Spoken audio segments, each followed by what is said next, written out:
Qu'est-ce qui se passe ici? Je rentre épuisée et tu es là, allongée, endormie. Mon mari est le pire. Même quand je brûle de fièvre, il essaie de me pousser à faire tout le ménage. Si je m'effondre et que je finis à l'hôpital, il pense juste que je simule. Comment ai-je pu me laisser manipuler par un homme comme ça pendant si longtemps? Alors que je commençais à préparer un divorce, la tragédie a frappé. La vie avait toujours été difficile, et on aurait dit que d'autres épreuves se profilaient à l'horizon. Mais je ne serai pas vaincue. Je me suis promis de surmonter tout ce qui se présenterait à moi. Je m'appelle Marie, j'ai 52 ans. Je suis une femme au foyer qui travaille à temps partiel. Nous avons commencé à vivre avec mes beaux-parents peu de temps après le mariage, mais depuis leur décès, ce n'est que moi et mon mari. Jason. Nous avons une fille adulte. Antoine, mais elle a déménagé et nous la voyons rarement. Avoir Antoine a été une bénédiction, mais épouser Jason a été une erreur. À 50 ans, j'ai réalisé qu'il était trop tard. Pourtant, je prévois d'attendre un peu plus et de divorcer lorsque Jason prendra sa retraite à 65 ans. Parce que j'ai enduré des années de harcèlement de la part de mes beaux-parents et que j'en ai assez des plaintes constantes de Jason. Oui, ce que nous avions n'était pas un mariage mais une simple coexistence. Je n'ai jamais considéré Jason comme de la famille et je ne voulais pas passer mes années dorées avec lui. Lors d'un voyage en famille, mes beaux-parents sont tragiquement décédés dans un accident. Lors de la cérémonie commémorative, j'ai involontairement entendu certains membres de la famille chuchoter dans un coin, pensant que je ne pouvais pas entendre. Cela m'a alors frappé que les gens me prenaient en pitié. J'ai toujours pensé qu'il était normal pour une belle fille d'obéir aux beaux-parents. Ma mère m'a même dit, s'entendre et ne pas résister mène à une famille heureuse. Tu seras un jour à la place de la belle-mère. Soyez juste patiente. Mais j'ai été traitée comme une bonne à tout faire, principalement parce que je n'ai jamais donné naissance à un garçon. J'ai toujours cru qu'un jour la liberté viendrait à moi. Je n'aurais jamais imaginé que les gens éprouvaient de la compassion pour moi. Puis j'ai réalisé que je voulais vivre une vie plus heureuse et qu'il me restait tant de choses à faire. Si je mentionnais le divorce maintenant, Jason, qui ne m'a jamais aimé, serait d'accord en un clin d'œil. Il veillerait à ce que les biens ne soient pas partagés équitablement, et je me retrouverais seule. Je ne veux pas être un fardeau pour ma fille, qui est célibataire et travaille dur. Et puisque je n'ai jamais travaillé à plein temps, commencer maintenant serait une transition difficile. Heureusement, Jason est un bourreau de travail qui a gravi les échelons jusqu'à un poste de cadre supérieur. Je suis sûre qu'il recevra un généreux package de retraite lorsqu'il partira. J'ai décidé de prendre la moitié de cela et de divorcer. Il me reste environ 13 ans jusqu'à ce qu'il prenne sa retraite à 65 ans, alors j'ai commencé à chercher un emploi que je pourrais faire depuis la maison et j'ai commencé à suivre des cours d'informatique entre les tâches ménagères. Jason est souvent absent pour le travail. Quand il rentre, c'est toujours le dîner. Ou la bière. Avec des ordres brefs pour que je le serve. Il ne remarquerait jamais si je faisais quelque chose dans son dos. Pour documenter la détérioration de notre relation, j'ai décidé de tenir un journal. Puis un jour, je me suis sentie terriblement malade et j'ai été alitée. Quand Jason est rentré à la maison et m'a vu au lit, il a crié « Qu'est-ce que tu fais ?» Je rentre fatiguée et tu es là à ne rien faire, et m'a tiré de force. J'ai une forte fièvre. Je ne peux pas faire le dîner. Si je le fais, je pourrais te rendre malade. Il reste de la nourriture dans le frigo. S'il te plaît, réchauffe-la. Le visage de Jason se tordit de colère. Toi? Tu t'attends à ce que je mange des restes? Tu peux encore bouger avec de la fièvre, n'est-ce pas? Tu vis confortablement parce que je travaille. Il m'a traîné hors du lit et m'a ordonné de cuisiner. Je me sens froid et tremblant. J'ai réussi à préparer de la nourriture. Je ne pouvais rien goûter à cause de mon nez bouché, mais j'ai supposé que c'était correct. Cependant, Jason s'est plaint après une bouchée, c'est affreux. Tu l'as même goûté? Ajoute juste un peu d'assaisonnement si ce n'est pas à ton goût. C'est beaucoup trop sucré. Tu as mélangé le sucre et le sel, n'est-ce pas? Si c'est le cas, mange juste les restes. Même avec mon esprit embrumé. J'ai essayé de faire ce que je pouvais, mais Jason semblait agacé. Ne me nourris pas des mêmes trucs d'hier. As-tu mélangé le sucre et le sel? As-tu mélangé le sucre et le sel exprès pour m'embêter? Je ne ferai pas ça. Alors ne foire pas le prochain plat. Dépêche-toi. Il me fixait avec menace, ordonnant d'une voix forte. J'ai commencé à contre-cœur à préparer un autre repas. Mais avec la fièvre et le mal de tête lancinant, mes mains n'étaient pas stables, et j'ai laissé tomber une casserole par accident. Je sentais l'eau froide éclabousser mes pieds, et le choc m'a fait m'effondrer. Et juste comme ça, j'ai perdu connaissance. Quand je me suis réveillée, j'étais allongée dans un lit d'hôpital. Avril et mes parents étaient là, des larmes brillant dans leurs yeux pendant qu'ils me surveillaient. Qu'est-il arrivé? Perdue dans ma confusion, ma mère a commencé à expliquer. Je m'étais effondrée dans la cuisine, et Jason m'avait juste laissé là sans même appeler une ambulance. Le lendemain matin, Avril, qui était rentrée à la maison de manière inattendue pour me surprendre, m'avait trouvé allongée sur le sol de la cuisine et avait immédiatement appelé à l'aide. Les larmes coulant sur son visage et une grande intensité dans ses yeux. Avril a dit, « Maman, tu ne devrais vraiment plus être avec papa.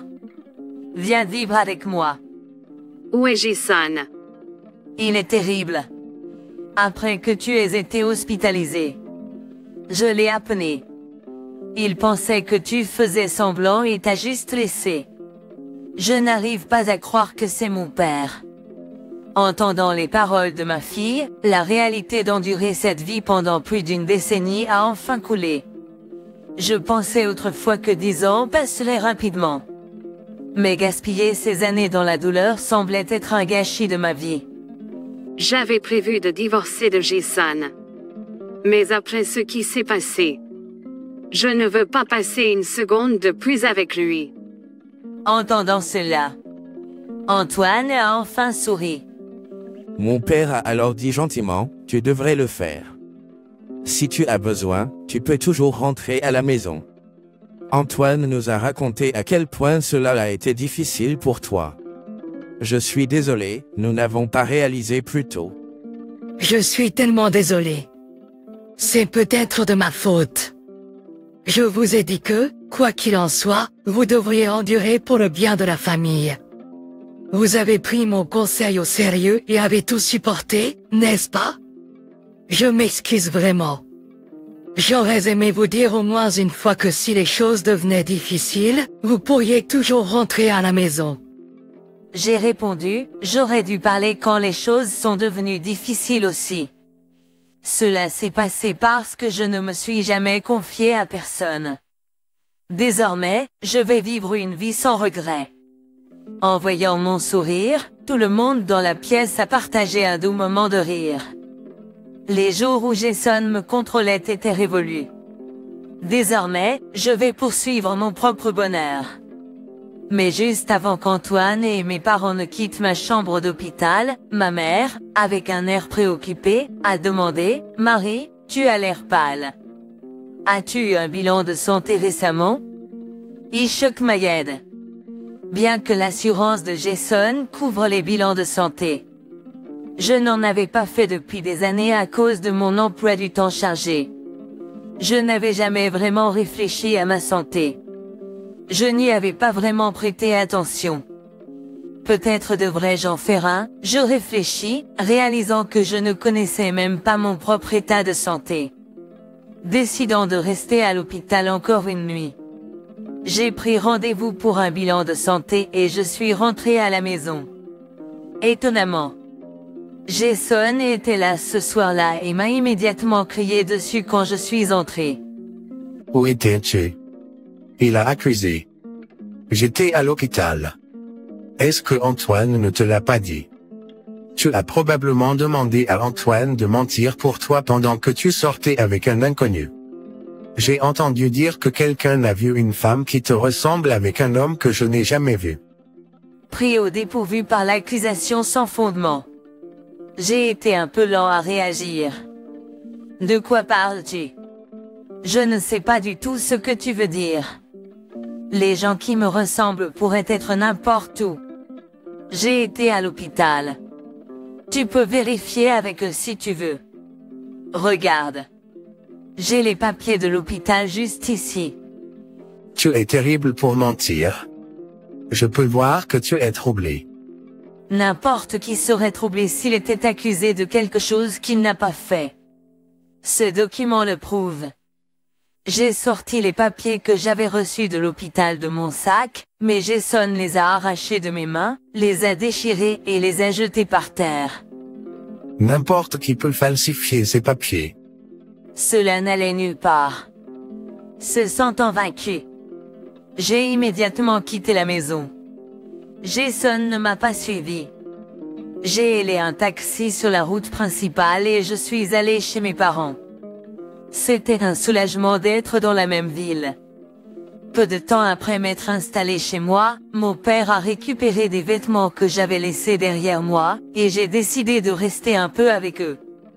Avec tout ce qui s'était passé, j'ai même envisagé de m'offrir des vacances une fois que le divorce serait finalisé.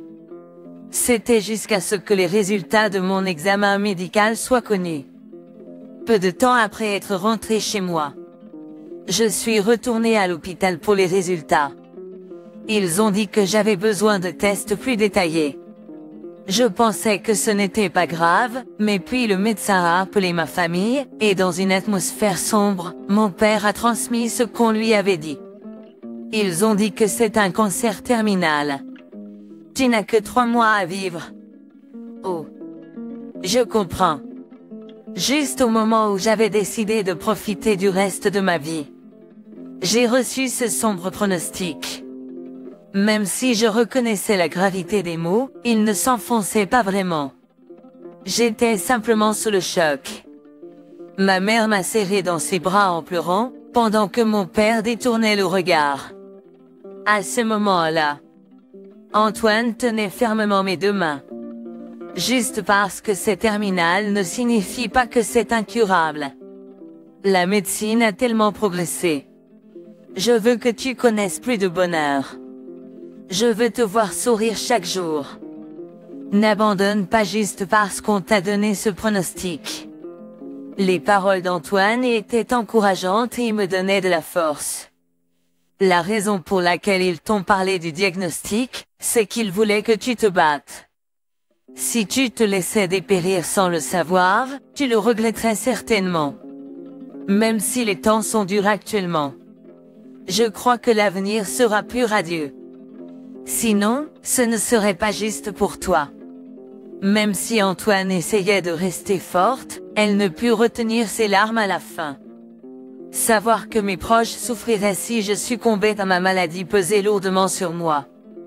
Depuis, je n'avais pas encore réglé mes comptes avec Jason pour tout ce qu'il avait fait. Animé par le désir de me venger contre Jason, je promis de faire tout ce qu'il fallait pour vaincre la maladie. Plus tard, Antoine a parlé à Jason de ma condition et du pronostic terminal, mais apparemment, il ne l'a pas cru. Ma colère a encore monté, en pensant à un mari qui ne s'était même pas préoccupé lorsque sa femme était dans un tel état. Pourquoi avais-je laissé Jason me contrôler et le tolérer toutes ces années? Je regrettais de ne pas l'avoir divorcé plus tôt, me demandant si les choses auraient été différentes. Mais je ne pouvais pas changer le passé. Décidé à éclaircir mon avenir, j'ai décidé de suivre les derniers traitements médicaux. Après avoir vécu de cette façon pendant 6 mois, le pronostic de 3 mois était bien dépassé, et ma santé s'améliorait. Ce jour-là, j'étais à l'hôpital pour un bilan de santé, accompagné de ma mère. Soudain, mon téléphone portable a sonné. C'était un appel de Jason, ce qui était inhabituel. Voyant l'identifiant de l'appelant, ma mère et moi avons échangé des regards surpris.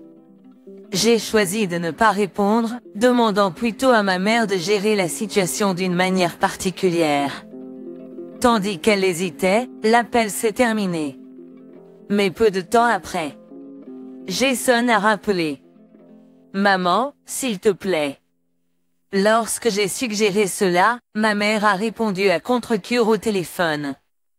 Pour m'assurer que je puisse entendre la voix de Jason, elle a branché des écouteurs, et nous en avons chacun utilisé un. Au moment où l'appel s'est connecté, je l'ai entendu crier, « Où es-tu en train de faire des bêtises? Je savais que tu faisais semblant d'être à l'hôpital. Toujours à jouer la malade. Sors de là et rentre à la maison tout de suite. » Son hurlement était si fort et si dur que j'ai voulu retirer immédiatement l'écouteur. Ma mère, d'un ton sévère, a commencé, « Je suis la mère de Johnny. » Il avait l'air vraiment choqué. Attends? La mère de Jean? Ça aurait été un soulagement si elle jouait juste à être malade. Elle est décédée plus tôt. Non, j'y crois pas. Toi aussi, tu mens? Ah, ma fille. Elle n'est plus de ce monde. Ma mère, bien qu'au départ hésitante, a joué une performance de chagrin très convaincante. Mère, où est Suzy en ce moment? Elle lui a donné le nom de l'hôpital et a raccroché. Nous avons ensuite alerté mon père, Avril, et d'autres proches, pour se rassembler dans ma chambre, en prévision de l'arrivée de Jason. Étant donné la position éminente de Jason dans son entreprise, nous ne nous attendions pas à ce qu'il arrive immédiatement. Outre mon père et Avril, des proches de la famille de Jason sont également venus. Parce que j'avais toujours été sincèrement soutien pendant les fêtes du Nouvel An et les vacances d'été, ils ont été rapides à se ranger derrière moi.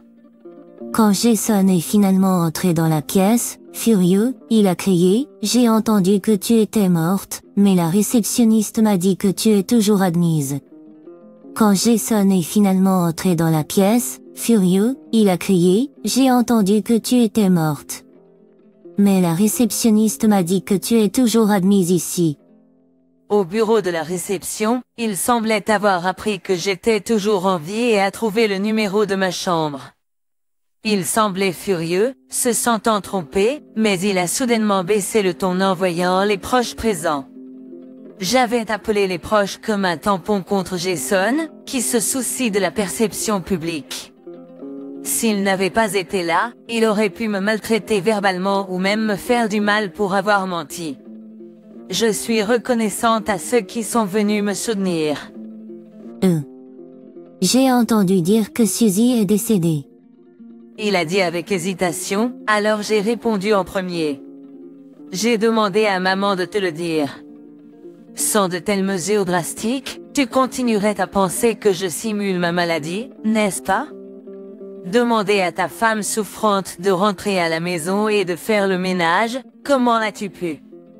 Puis Antoine, avec un air de mépris, s'est adressé à Jason.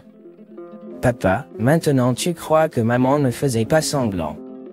On lui a dit qu'elle n'avait que 3 mois à vivre, mais elle a promis de rester en vie jusqu'au divorce. Maman s'est vraiment battue. Divorce? Je lui tendis fermement les papiers du divorce que mon père avait obtenus du bureau. S'il te plaît, accorde-moi ce divorce. C'est ma demande finale. Je ne veux pas mourir en tant que ta femme. Tu me détestes à ce point? Dis-moi, as-tu jamais fait quelque chose qui aurait pu me faire t'apprécier? J'ai apporté de l'argent. Tu as vécu confortablement, n'est-ce pas? S'il te plaît, ne me fais pas rire. Je n'ai pas épousé l'argent. Je voulais une relation où nous pourrions nous soutenir mutuellement. Clairement, ce n'était pas possible avec toi. Mon plus grand regret est de ne pas t'avoir divorcé plus tôt. Maintenant, signe. J'affirmais fermement, et les proches me soutinront. C'est tout de ta faute si tu as fait souffrir Suzy pendant si longtemps. C'est la conséquence de tes actes. Ne peux-tu accorder le dernier souhait de ta femme? D'autres proches se mirent à réprimander Jason à leur tour. Je lutte son mari. Je n'ai jamais fait le ménage, donc notre maison est un désordre. Je ne peux pas gérer nos finances non plus. Je dépense trop. Je souhaite que Marie ne fasse que semblant. Je suis sincèrement désolé. Jason, les larmes aux yeux, signa les papiers du divorce. Je ne veux pas voir ton visage une seconde de plus. Quitte maintenant. Exigeai-je, et un Jason abattu partit. Plus tard, avec l'aide de mon avocat. J'ai réussi à sécuriser la moitié de nos actifs. En ce qui concerne le harcèlement de longue date de mes beaux-parents, j'ai affirmé que Jason était complice en détournant les yeux, et j'ai demandé une compensation. Bien que les preuves étaient minces et que je ne pouvais pas réclamer grand-chose, j'ai quand même réussi à obtenir environ 10 000 $, ce qui m'a semblé satisfaisant. Ce qui est précieux pour moi n'est pas l'argent, mais vivre librement sans le contrôle de quiconque. Pensant que je mourrais. Jason, pensant à tort que je mourrais bientôt, était furieux à propos de la demande de compensation. Mais j'avais déjà quitté l'hôpital et déménagé près de l'appartement d'Antoine avec mes parents, donc il ne pouvait pas me trouver. Il s'est avéré. Jason a essayé de me poursuivre par l'intermédiaire de mon avocat, alléguant que j'avais une liaison et exigeant une compensation de ma part. Cependant, il est apparu clairement que le jour où un ami de Jason prétendait m'avoir vu marcher avec un homme inconnu. J'étais à l'hôpital. Lorsqu'il a été confirmé que la femme n'était pas moi, mon avocat a promptement rejeté les accusations de Jason. Après cela, Jason a été ostracisé par toute la famille, et même Antoine a coupé les ponts avec lui. N'ayant personne vers qui se tourner, il aurait apparemment engagé une femme de ménage. Mais engager une femme de ménage n'est pas bon marché, et Jason a commencé à chercher une épouse qui ferait le ménage pour moins cher. Il a essayé de courtiser ces femmes de ménage pendant les heures de travail et a même fait des propositions de mariage inattendues, ce qui l'a conduit à être signalé comme une personne préoccupante par les agences de recrutement. Des rumeurs ont circulé selon lesquelles une femme de ménage avait poursuivi Jason, et le scandale a gravement affecté l'entreprise, réduisant fortement son indemnité de départ et le licenciant. Maintenant, il semble travailler à temps partiel pour joindre les deux bouts. Mon traitement s'est bien passé. Les tumeurs métastasées ont presque disparu, et la tumeur primaire a disparu. J'ai commencé à penser à l'avenir, me concentrant sur tout ce que je voulais faire, et mes journées sont devenues positives, lumineuses et épanouissantes. Actuellement, je travaille à distance sur des tâches comme la saisie de données. J'ai commencé à me préparer, anticipant le besoin de m'occuper de mes parents âgés à l'avenir. Antoine a rencontré quelqu'un de merveilleux et est venu me le présenter. Mes parents et moi étions ravis. J'ai dit à Antoine, sois heureuse, mais si les choses deviennent difficiles, souviens-toi, tu peux toujours revenir. Ayant traversé mes propres défis et en étant ressorti grandi. Je pourrais dire cela avec confiance. Maintenant, tout en espérant le bonheur d'Antoine.